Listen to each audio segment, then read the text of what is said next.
Imagine a world where Alexander the Great, after his monumental victory over the Persian Empire, did not rest on his laurels or succumb to an untimely death. Instead, he set his sights westward, towards the Italian Peninsula, where the burgeoning Roman Republic was slowly rising to power. This alternate history scenario explores the implications of such a shift in Alexander's ambitions, delving into the military strategies, potential battles, and the vast cultural changes that could have ensued. What if Alexander the Great, the unparalleled military genius of the ancient world, had lived longer and decided to confront Rome at the height of his power? By 323 BC, Alexander the Great had carved out an empire that stretched from Greece in the west to the Indus Valley in the east. He had defeated Darius III, the ruler of the vast Persian Empire, and established himself as the ruler of the largest empire the world had ever seen.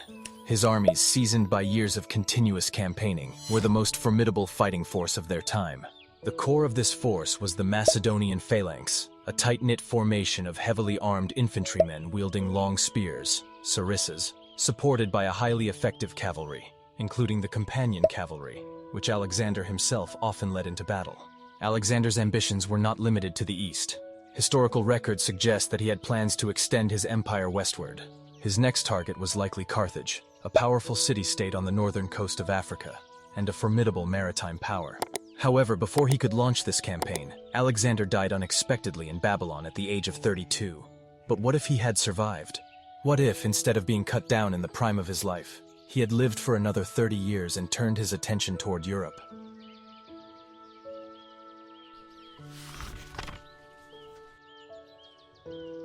At the time of Alexander's death, Rome was not yet the dominant power it would later become. In 323 BC, Rome was still a regional power on the Italian Peninsula, embroiled in conflicts with neighboring tribes and city-states. The Roman Republic had not yet established its dominance over Italy, let alone the wider Mediterranean. However, Rome was growing in strength and its ambitions were clear. For a conqueror like Alexander, Rome represented both a potential threat and a valuable prize. There were several reasons why Alexander might have decided to target Rome. First, Rome's strategic location in the center of the Mediterranean made it a valuable asset for controlling trade and military movements in the region. Second, Rome's growing power could have posed a future threat to Alexander's western flank. By subjugating Rome, Alexander could secure his empire's western borders and eliminate a potential rival. Finally, the conquest of Rome would have allowed Alexander to continue his mission of spreading Hellenistic culture across the known world, further cementing his legacy as a unifier. And before marching on Rome, Alexander would have likely turned his attention to Carthage. Carthage was one of the most powerful city-states in the western Mediterranean, known for its formidable navy and wealthy trading empire. The city was also a long-standing rival of the Greek colonies in Sicily, which would have provided Alexander with a pretext for intervention. The invasion of Carthage would have been a complex and challenging operation. Carthage was a heavily fortified city, protected by massive walls and a powerful navy. However, Alexander had already proven his prowess in siege warfare, having successfully besieged and captured cities like Tyre, Gaza, and Thebes. He would have applied similar tactics to the siege of Carthage. Alexander's army at this point would have likely numbered around 50,000 to 60,000 men, including his elite Macedonian phalanx, companion cavalry, and various auxiliary troops recruited from across his empire. The Carthaginian army, on the other hand, would have been composed of mercenaries from across the Mediterranean, including Libyans, Iberians, and Gauls, as well as the formidable Numidian cavalry. The siege of Carthage would have been a protracted affair, lasting several months, if not years. Alexander would have employed his engineers to build siege towers, battering rams, and other siege engines to breach the city's walls. Meanwhile, his navy, reinforced by ships from his Greek allies, would have blockaded the city by sea, cutting off Carthage's supply lines and preventing any relief forces from reaching the city. After a long and grueling siege, Carthage would have eventually fallen to Alexander's forces. The city would have been sacked, its wealth plundered, and its navy either destroyed or absorbed into Alexander's fleet. The fall of Carthage would have sent shockwaves throughout the Mediterranean, signaling to the world that Alexander was far from done with his conquests. With Carthage subdued, Alexander would have turned his attention to Sicily, the largest island in the Mediterranean, and a crucial strategic location. Sicily was home to several Greek colonies, including Syracuse, which had long been a rival of Carthage. These Greek city-states would have likely welcomed Alexander as a liberator, seeing him as a champion of Hellenism against the barbarian Carthaginians. The conquest of Sicily would have been relatively swift, as Alexander's forces would have been bolstered by the support of the local Greek population. The Carthaginian garrisons on the island, already demoralized by the fall of their mother city, would have offered little resistance. Within a year, Alexander would have secured control over Sicily, using the island as a staging ground for his invasion of Italy. By 316 BC, Alexander would have been ready to launch his invasion of Italy. His army, now numbering over 70,000 men, including Greek hoplites, Macedonian phalangites, Scythian horse archers, and war elephants, would have landed on the southern coast of Italy, near the Greek city of Tarentum, modern-day Taranto. The Greek colonies in southern Italy, known as Magna Graecia, would have likely allied with Alexander, seeing him as a protector of their culture against the encroaching power of Rome. The Roman Republic, although still relatively young, was not without its strengths. By this time, Rome had established control over much of central Italy, and had developed a highly disciplined and adaptable military system, based on the Manipular Legion. The Roman army, though smaller than Alexander's, was composed of tough, battle-hardened soldiers who had honed their skills in numerous conflicts with neighboring tribes and city-states. The initial engagements between Alexander's forces and the Roman legions would have likely taken place in the southern regions of Italy, in the territories of the Samnites and Lucanians. These tribes had long resisted Roman expansion and would have seen Alexander as an ally in their struggle against Rome. The first major battle between Alexander and Rome might have occurred near the city of Tarentum, a key strategic location in the south of the Italian Peninsula. The Battle of Tarentum, fought near the Greek city of Tarentum in 314 BC, would have been the first major clash between Alexander's forces and the Roman legions. The Romans, led by one of their consuls, would have deployed their forces in the traditional triplex aces formation, with the hastati, young and inexperienced soldiers, in the front, the principes, more experienced soldiers, in the second line, and the triarii, veteran soldiers, in the rear. The Roman cavalry, though not as numerous or skilled as Alexander's, would have been positioned on the flanks. Alexander, recognizing the importance of maintaining the initiative, would have employed his usual tactics of feigned retreats and cavalry charges to disrupt the Roman lines. The Macedonian phalanx, with its long sarissas, would have advanced steadily, creating an impenetrable wall of spears that the Roman hastati would have struggled to penetrate. At the same time, Alexander's companion cavalry, led by the king himself, would have executed a flanking maneuver to outflank the Roman forces. The Roman legions, though disciplined and determined, would have found themselves outmatched by the superior tactics and experience of Alexander's army. The use of Scythian horse archers to harass the Roman flanks and war elephants to break through the Roman lines would have further compounded the difficulties faced by the Roman commanders. Despite their best efforts, the Romans would have been forced to retreat, suffering heavy casualties in the process. The victory at Tarentum would have had significant implications for the rest of the Italian campaign. With the Roman legions in disarray, Alexander would have been free to advance northward, securing the allegiance of the Italic tribes and city-states along the way. The Samnites, longtime rivals of Rome, would have likely allied with Alexander, recognizing the opportunity to overthrow Roman dominance in central Italy. After that, the most battle between Alexander and Rome might have occurred near the city of Capua, a key strategic location on the road to Rome. The Battle of Capua would have been one of the most significant battles in this alternate history. On one side, Alexander the Great, the most successful general of his time, leading an army of seasoned veterans and utilizing advanced tactics honed through years of campaigning. On the other side, the Roman Republic, with its highly disciplined legions and an unyielding determination to defend their homeland. Alexander's army would have been composed of approximately 70,000 men, including 30,000 Macedonian phalangites, 10,000 Greek hoplites, 10,000 cavalry, including the companion cavalry and Scythian horse archers, 500 war elephants, and 15,000 auxiliary troops from various parts of his empire. The Roman army, though outnumbered, would have fielded around 40,000 men, including 30,000 legionaries, 5,000 cavalry, and 5,000 allied troops from their Italic allies. The battle would have likely begun with a cavalry engagement on the flanks. Alexander, as always, would have led his companion cavalry on one wing, while his trusted generals commanded the other. The Roman cavalry, though brave, would have struggled against the superior tactics and mobility of Alexander's horsemen. The Scythian horse archers, using hit-and-run tactics, would have harassed the Roman flanks, creating confusion and disorder among the ranks. As the cavalry engagement unfolded, Alexander would have ordered his phalangites to advance. The Macedonian phalanx, with its long sarissas bristling like a hedgehog's quills, would have slowly and steadily marched towards the Roman lines. The Romans, using their manipular system, would have tried to exploit the gaps between the phalanxes, but Alexander, anticipating this, would have stationed lighter troops and peltasts in these intervals to counter any Roman attempts to penetrate his formations.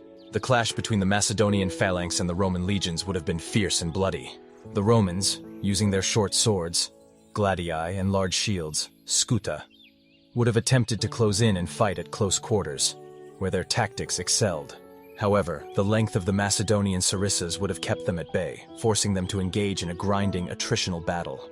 The presence of war elephants, a new and terrifying sight for the Romans, would have added to the chaos. These massive beasts, armored and carrying archers on their backs, would have charged into the Roman lines, trampling soldiers and causing panic. The Roman infantry, though disciplined, would have struggled to deal with this new threat, as they had no prior experience fighting elephants. Despite these challenges, the Romans would have fought with their characteristic determination. The battle would have been a brutal, drawn-out affair, with neither side gaining a decisive advantage in the early stages. However, Alexander, ever the tactical genius, would have found a way to break the stalemate. Realizing that the key to victory lay in breaking the Roman center, Alexander would have ordered a concentrated assault by his companion cavalry, supported by a flanking maneuver from the Scythian horse archers. The Roman center, already weakened by the relentless pressure of the phalanx, would have buckled under this combined assault. As the Roman line began to collapse, Alexander would have personally led a charge into the breach, exploiting the chaos to encircle the Roman forces. The Roman legions, surrounded and outnumbered, would have fought to the last man, but the outcome would have been inevitable. The Battle of Capua would have ended in a decisive victory for Alexander, with the Roman army shattered and the road to Rome wide open. Following his victories in southern Italy, Alexander would have marched his forces towards Rome itself. By this time, the Roman Republic would have been in a state of panic, having suffered multiple defeats at the hands of the Macedonian king. However, as history has shown, the Romans were not a people who surrendered easily. The city's formidable walls and the determination of its citizens would have made the siege of Rome a challenging endeavor for Alexander. The siege of Rome, which might have begun in 312 BC, would have been one of the most significant military engagements of the ancient world. Alexander, understanding the importance of securing his supply lines and cutting off any potential Roman reinforcements, would have laid siege to the city with a combination of infantry, cavalry, and siege engines. The Macedonian siege engineers, who had proven their worth at Tyre and Gaza, would have constructed massive siege towers, battering rams and catapults to breach the city's defenses. Rome, recognizing the existential threat posed by Alexander's army, would have mustered every available resource to defend the city. The Roman Senate would have called upon its citizens to take up arms, turning the city into a fortress. The Roman defenders, numbering around 40,000 soldiers and militia, would have manned the walls, ready to repel any assault by Alexander's forces. The siege would have lasted several months, with both sides suffering significant casualties. Alexander, ever the tactician, would have employed a combination of direct assaults and psychological warfare to weaken the resolve of the Roman defenders. His use of war elephants, which the Romans had never encountered before, would have struck fear into the hearts of the city's inhabitants. However, the Romans, known for their resilience and stubbornness, would have fought tenaciously to protect their city. Despite their best efforts, the Romans would have eventually been overwhelmed by the superior numbers and siegecraft of Alexander's army. The final assault on the city would have been a brutal and bloody affair, with Macedonian soldiers pouring through the breached walls and engaging in fierce hand-to-hand combat with the Roman defenders. The streets of Rome would have run red with blood as the city's defenders made their last stand. In the end, Alexander would have emerged victorious, standing as the conqueror of Rome. The city's fall would have sent shockwaves throughout the ancient world, signaling the end of the Roman Republic and the beginning of a new era of Hellenistic dominance in the Mediterranean. The fall of Rome would have marked a turning point in the history of the Mediterranean world. With the destruction of the Roman Republic, the Italian Peninsula would have been fully integrated into Alexander's empire. The Greek colonies in Magna Graecia would have flourished under his rule, becoming centers of Hellenistic culture and learning. The Italic tribes, who had long resisted Roman expansion, would have been brought under Macedonian control, their leaders either co-opted or replaced by loyal Macedonian governors. The Hellenization of Italy would have proceeded rapidly, with Greek language, culture, and governance spreading throughout the peninsula. The cities of Italy, now under Macedonian rule, would have been rebuilt and transformed into centers of Hellenistic art, philosophy, and science. Greek would have become the lingua franca of the region, facilitating communication and trade across the Mediterranean. The integration of Italy into Alexander's empire would have also had significant economic and military implications. The rich agricultural lands of Italy would have provided a steady supply of grain and other resources to feed Alexander's armies and sustain his empire.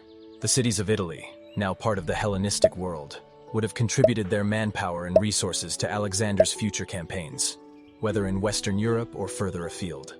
With Italy firmly under his control, Alexander's ambitions would have known no bounds. The next logical step in his campaign of conquest would have been to move further west, towards the Iberian Peninsula and the territories of the Celts and Gauls. The rich mineral resources of Spain, including silver and gold, would have been a tempting target for Alexander, providing the financial resources needed to sustain his empire. The campaign in Spain would have been a challenging endeavor, as the region was home to a number of fiercely independent tribes, including the Celtiberians and Lusitanians. However, Alexander's reputation as a brilliant strategist and his ability to forge alliances with local leaders would have served him well in this new theater of war. The use of combined arms tactics, including the deployment of cavalry and light infantry to counter the hit-and-run tactics of the local tribes, would have given Alexander a significant advantage. The conquest of Spain would have likely taken several years, as Alexander sought to subdue the various tribes and integrate the region into his empire. The establishment of new cities and military colonies, much like those he founded in the east, would have helped to secure his control over the region and facilitate the spread of Hellenistic culture. Following the conquest of Spain, Alexander's attention would have inevitably turned northward, towards the territories of the Gauls and the British Isles. The Gauls, known for their fierce warrior culture and their resistance to foreign invaders, would have posed a significant challenge to Alexander's ambitions. However, the Macedonian king had never shied away from difficult campaigns, and his military genius would have been more than a match for the tribal confederations of Gaul. The campaign in Gaul would have been characterized by a series of brutal battles, as Alexander's forces sought to break the power of the Gallic tribes and bring the region under Macedonian control. The use of cavalry and heavy infantry, combined with Alexander's unparalleled leadership, would have eventually resulted in the subjugation of the region. The establishment of new cities, including a Macedonian capital in the heart of Gaul, would have further solidified Alexander's hold on the region. By the time of his death, Alexander the Great would have left behind an empire that spanned the entire Mediterranean world.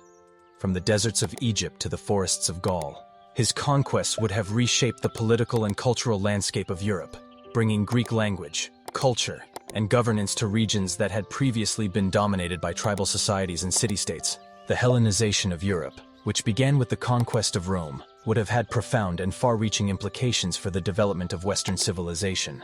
The Greek philosophical tradition, with its emphasis on reason and inquiry, would have played a central role in shaping the intellectual and cultural life of the Mediterranean world. The fusion of Greek and Italic cultures would have created a new hybrid civilization, blending the best aspects of both traditions. The political landscape of Europe would have been radically different in this alternate history. The concept of a unified Mediterranean empire, stretching from the Atlantic Ocean to the borders of Persia, would have provided a stable and prosperous environment for the continued development of civilization. The integration of diverse cultures and economies within this vast empire would have led to an unprecedented period of peace and prosperity, known to future generations as the Pax Alexandrina. The early spread of Hellenistic culture into Europe might have also altered the trajectory of Christianity. Without the Roman Empire as we know it, the early Christian church would have developed in a very different context. The Greek philosophical tradition, with its emphasis on reason and inquiry, could have played a more significant role in the development of Christian theology, leading to a different interpretation of the faith. Moreover, the political unity of the Mediterranean under Alexander's successors could have delayed or even prevented the eventual fragmentation of the region into the various kingdoms and empires that characterized the medieval period. The concept of a unified Mediterranean empire might have persisted for centuries, providing a stable and prosperous environment for the continued development of civilization.